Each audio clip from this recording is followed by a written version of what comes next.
Alfred Naru. Thank you, Mr. Chair. Mr. Chair, thank you. It's an honour to take a call on the Harmful Digital Communications Bill. And speaking after the Honourable Member David Seymour, I have to say, though we are in coalition partnership, every partnership sometimes has its rocky roads, and this may be just one of those. And in hearing that speech, it has the smell of paper flowers from the policy garden of the ACT Party. But in the streets of the reality of what happens out there in our communities, I'd like to remind the member that actually this has been a thorough process for quite some time. It's been well researched in regards to the intent and to the need. And I think that the Law Commission was really clear that 1 in 10 New Zealanders are impacted by cyberbullying and digital harmful communications. This is nothing new. I know that, and it improves the intent of what we are trying to do.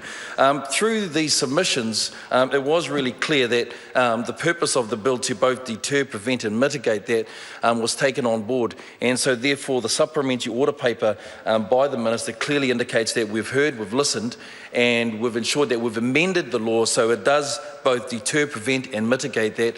The other part I think that's really important in the bill is also provides victims with a quick and efficient means of redress, which wasn't previously there before. So though the member talked about bad law, I think actually this is good law. It's a good start. It's actually making the ends that we think are important. So while we talk about the policy and we can dream about what the intent could be, we absolutely, but principles have practice to it.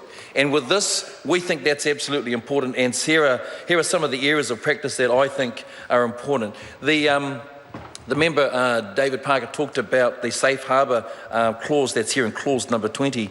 And I think that what's important in the safe harbour clause, and we heard about striking a balance between both, in a sense, providing provisions for freedom of speech, and we think that's important. So inside the clause, it's allowing for the opportunity for those who are a host to remove the content, to inform those that are actually have had what you call content that is offensive.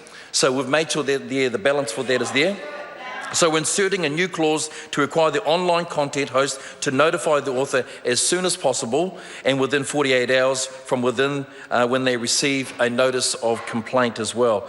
We've inserted a new clause to give further the author 48 hours to respond to the online content host with a counter notice as well. We did hear those submissions, Mr. Seymour, when they came through, and we talked about the importance to have this provision that's there as well. And if the author agreed or didn't respond, the content would have to be removed or public access for it to be disabled as well. The other thing that's important is around the civil enforcement regime. And a new civil enforcement regime was one of the Law Commission's key recommendations, and out of their report we think that was important. National does agree when it comes to digital communications we need to have better legal options for addressing complaints and taking actions. So court cases can take some time and often the damage has already been done, and we know the speed to redress those issues becomes critically important as well. People have been hesitant previously to lay a formal complaint with the police. And with this ability we'll be able to investigate and prosecute such cases as well. And victims, who are most important in this case with this bill, may not have the money or desire to take a civil law claim, so such as suing someone for defamation, and this provides an ability to be able to provide them as well. The approved agency, I think, is one that's also too quite critically important as well. The approved agency will receive complaints regarding harmful digital communications, and the agency can then decide whether there are grounds to proceed with an investigation.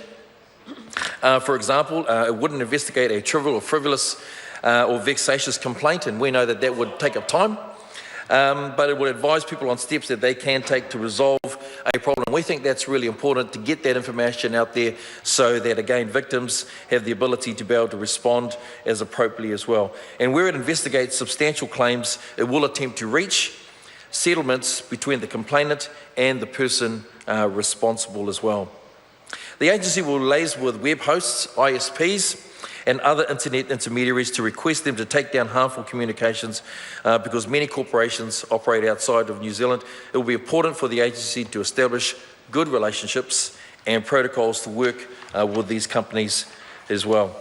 So, Mr. Speaker, we think that at the moment the provisions that are there We do believe that it's a step in the right direction. I know that Mr Seymour may not think so. It does address the intent, the harm that has been caused, both in the safe harbour clause that's there, but also too in the approved agency to address this. Thank you, Mr Speaker.